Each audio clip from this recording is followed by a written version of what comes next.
We are back with another video. Before we get into the video, like, comment, and subscribe to the channel. So, a lot of fans are noticing that Cardi B's BBL skin is looking a little bit loose on stage. She was twerking and humping on a chair, and the skin looked like it was falling off the body.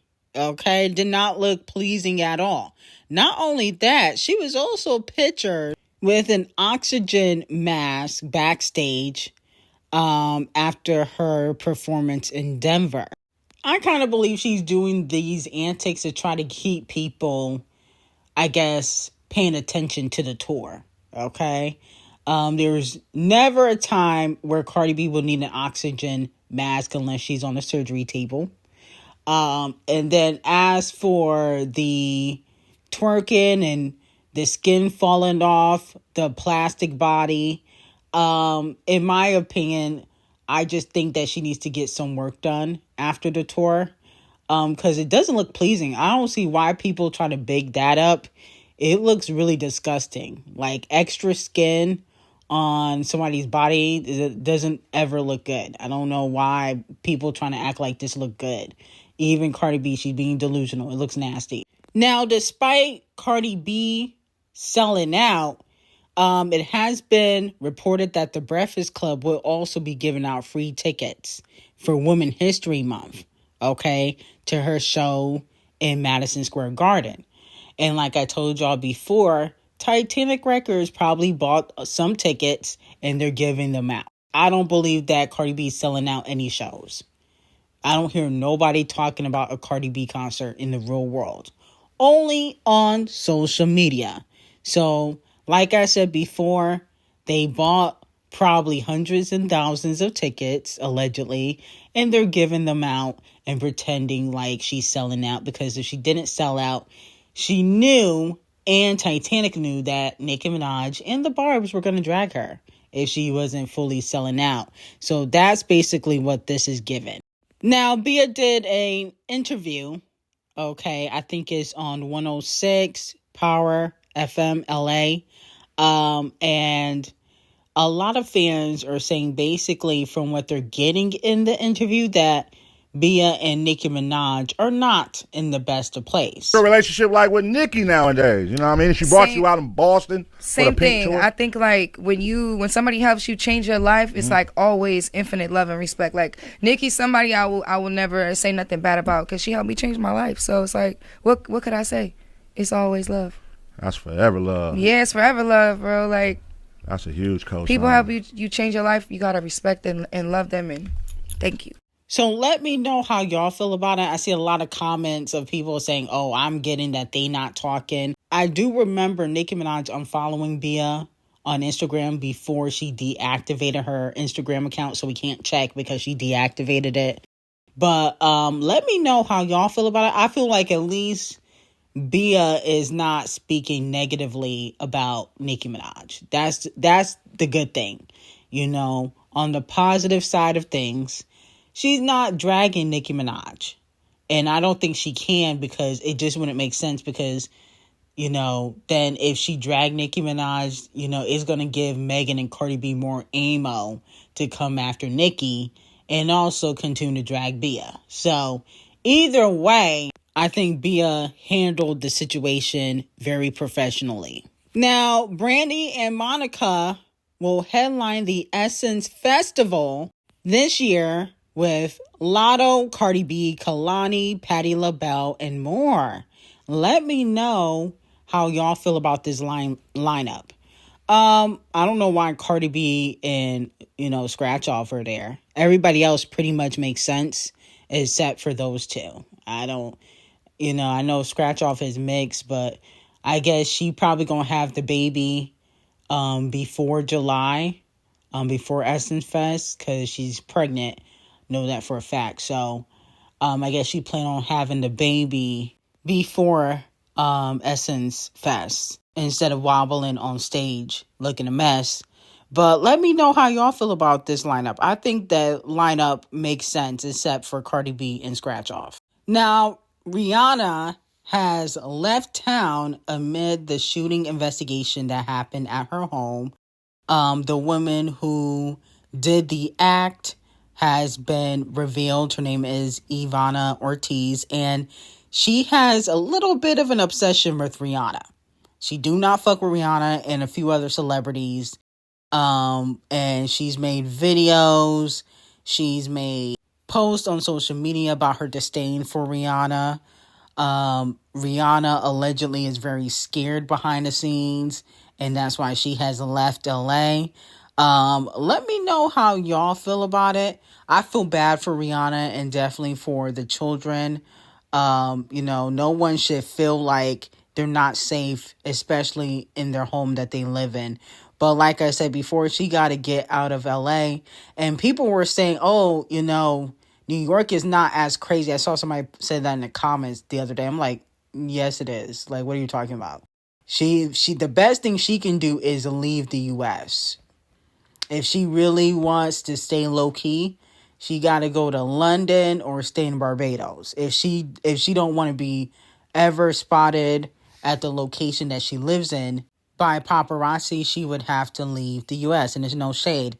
But I also, like I said before, Rihanna's a little bit too friendly, and she was putting on the I'm down to earth and I can get along and hang out with anybody and, chill with my fans. And she forgot that she is an A-list superstar.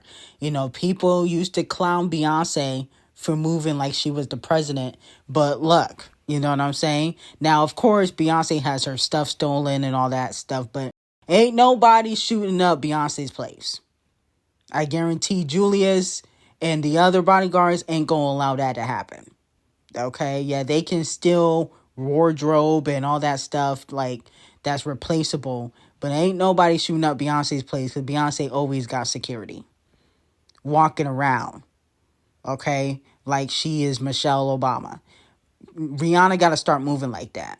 She got to move like Kim K. Kim K got hundreds of bodyguards on deck. Now, it also has been reported that Ivana Ortiz, the woman that had fired the shots at Rihanna in her Los Angeles home, has been charged with attempted murder and will be facing basically life in prison. Let me know how y'all feel about it, and how do you think Rihanna feels? Now, it has been reported by Forbes that Beyonce's billion-dollar fortune came solely from music, touring, and art collecting.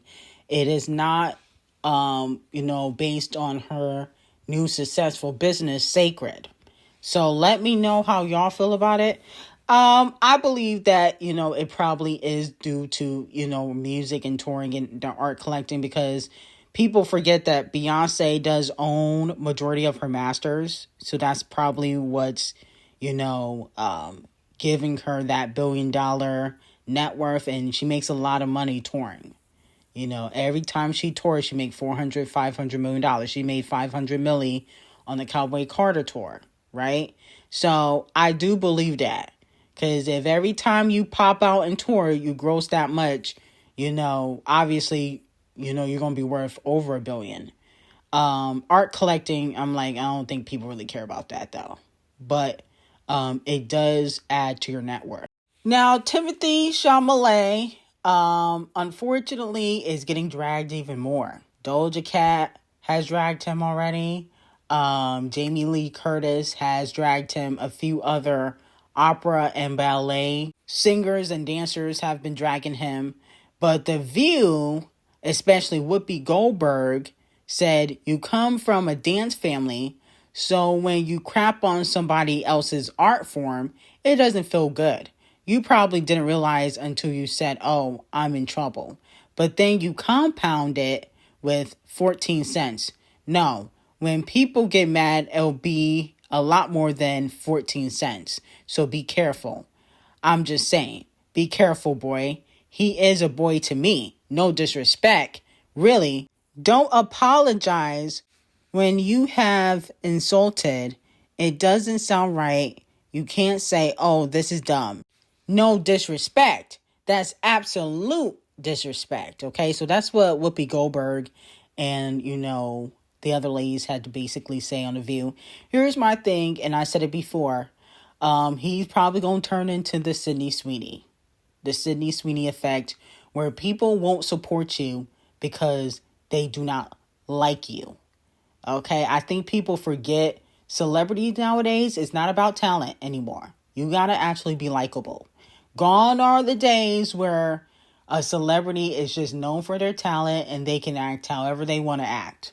That's not going to happen in today's generation. If you're a shitty person, you won't get any support. That's how it works. Sydney Sweeney, all of her projects last year and even some of this year have flopped except Housemaid. Why? Because the other celebrity, Amanda Seinfeld, I think that's her name, was in the film. When it's just Sydney Sweeney's name on it, it flops automatically. The boxing film flopped. I think that was called Christy. She had another film that flopped. Even Euphoria is coming out next month and nobody's really talking about it. Hopefully Zendaya can save that show. But at the end of the day, being likable is very important if you want to be famous. Okay? And I feel like Timothy is heading down the Sydney Sweeney lane where people are not going to support you because they don't find you likable, and then you get cocky and arrogant and talking about 14 cents. And let's be honest, Marty Supreme was good, but it is not Oscar worthy for you to be acting like that. I don't feel like you act better than Michael B. Jordan. No shade. You're not that talented, so you need to pipe down.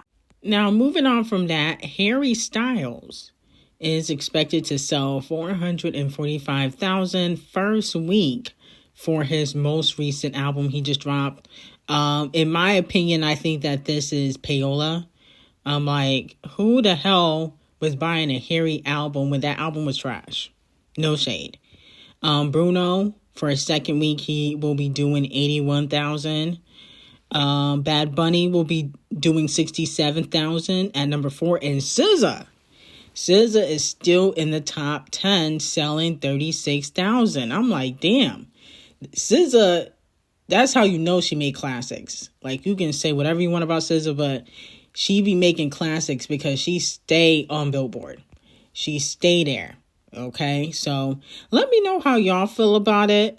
Congratulations to everybody in the top 10. Don Toliver, Olivia Dean, Megan Moroney. Congratulations to her as well. Everybody else we don't care about. But the point of the matter is, being in the top 10 on the Billboard album chart is still a big deal. Because a lot of people don't buy or stream albums like they used to. Now, after the BBB remix has charted, Juvenile reveals that him and Megan Thee Stallion have more coming in a new interview. Okay, so it looks like they will be working together again. Let me know how y'all feel about it. I think it's going to be pointless because the songs are going to flop. She went to number 67 on Billboard. It's going to be out next week. Everybody knows that.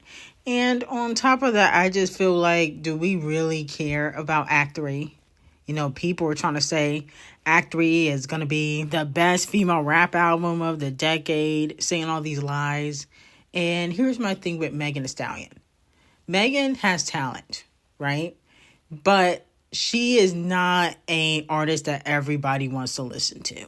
She's not, not diverse, universal. She's not global superstar. She's just not that girl when it comes to that.